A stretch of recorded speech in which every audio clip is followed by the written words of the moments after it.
And we begin tonight with the family of a man killed by an IMPD officer now suing the officer in the city of Indianapolis. Our Marina Silva looks into the lawsuit and learned that this is not the first time for that officer, and she joins us now live in studio with her report. Marina. Well, it's been almost 2 years to the date since former IMPD officer Douglas Correll shot and killed Gary Harrell Sr. during a foot pursuit. Now his family is filing suit, and this isn't the first time the officer's been accused of using excessive force during an arrest. Eastbound 3. This edited body camera footage was released in August of 2023, just weeks after the deadly shooting of Gary Harrell Sr.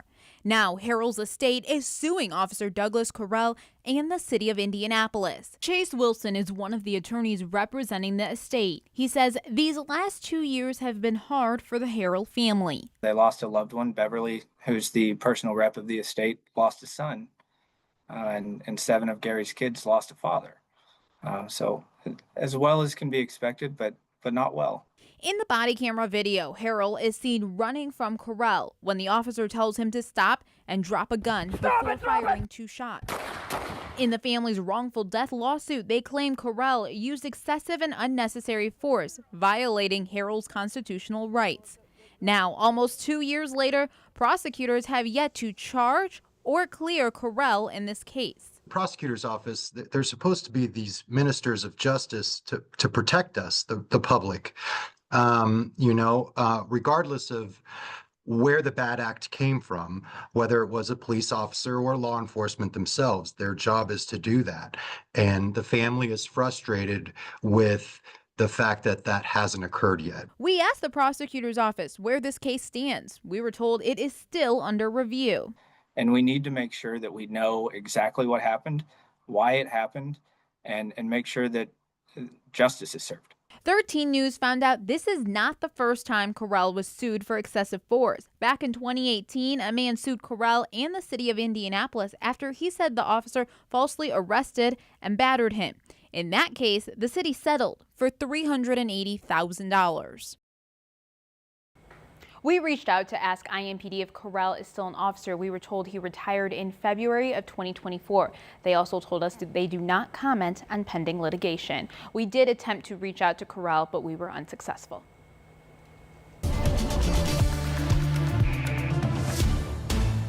We've had a little rain and a little thunder today. Radar is relatively quiet, but there are still a handful of showers out there. So we'll give you a couple of closer looks as we start south and east of Indianapolis. This is the most concentrated area of these spotty showers west of Greenfield, over Morristown, southeast of Rushville. Greensburg, the one we were tracking for the last hour, is actually falling apart as it moves your way. And we've got a few spotty showers between Nineveh and Brownstown.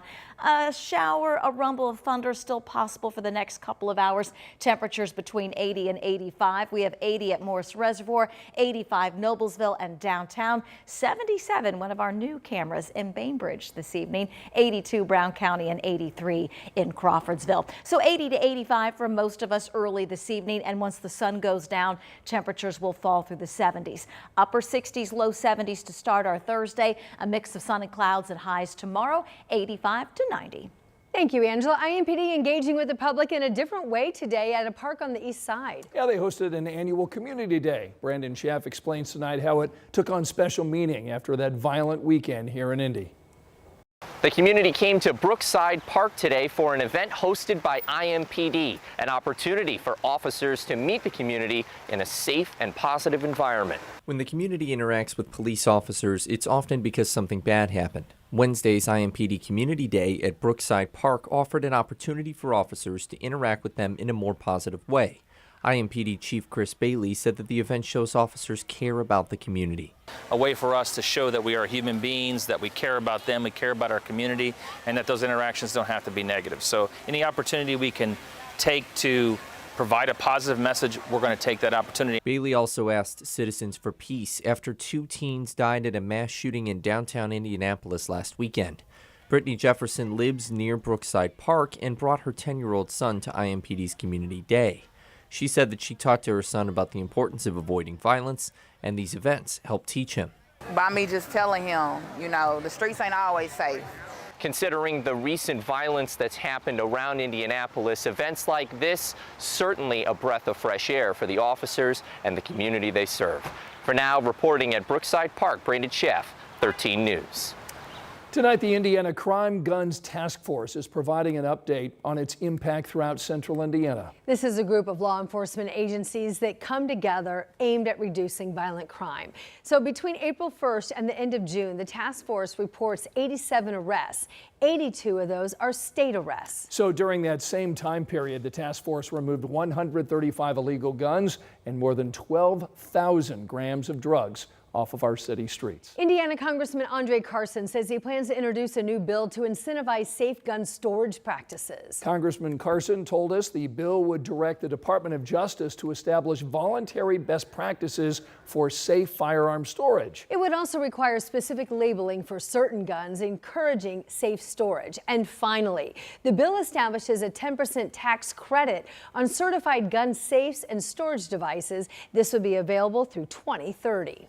Tonight, an Indianapolis man is now charged in a hit-and-run crash that left another man in a coma. 53-year-old Stephen Frazier is now charged with leaving the scene of an accident, causing catastrophic injury, obstruction of justice, and also criminal mischief. This all happened in the early morning of June 27th near Washington and Sherman. The victim, 28-year-old Jalen Brown, tonight is in the hospital in a medically induced coma. A dire warning tonight about cuts to boys and girls clubs all across the country. Hundreds of them, in fact, could be forced to close, all because of a federal funding freeze. And as Jenny Runovich reports tonight, clubs here in Indianapolis were already forced to stop some of their programs. Well, summer camps are still happening here in Indianapolis, but the school site programs for Boys and Girls Clubs won't happen this year because of funding cuts. Anyone want to share a little bit about that relationship? The Indianapolis clubs lost out on grant funding they'd been getting for the past 25 years as a 21st century community learning center. So while summer camps went on as normal, this fall they'll no longer serve kids with programming on site at 5 local schools. That same 21st century grant program is now under a funding freeze nationwide from the Trump administration. $6 billion for after-school programs and summer camps on hold and potentially taken away. The CEO of Boys and Girls Club of America warns that could cause more than 900 clubs across the country to shut down, taking away access to mentors, meals, safe spaces for kids to have fun, grow, and learn. How many meals are not being served to those kids? How many, hours of homework help are they not getting?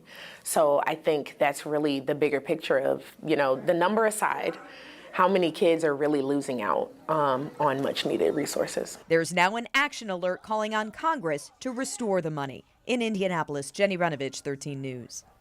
Still to come, the Indiana Fever lose at home despite Caitlin Clark's return from that injury. What she's saying tonight after that loss. Plus, an abandoned hospital on the northwest side of Indy now set to get a big makeover. We're getting a look at some of the big plans for that project tonight. Angela?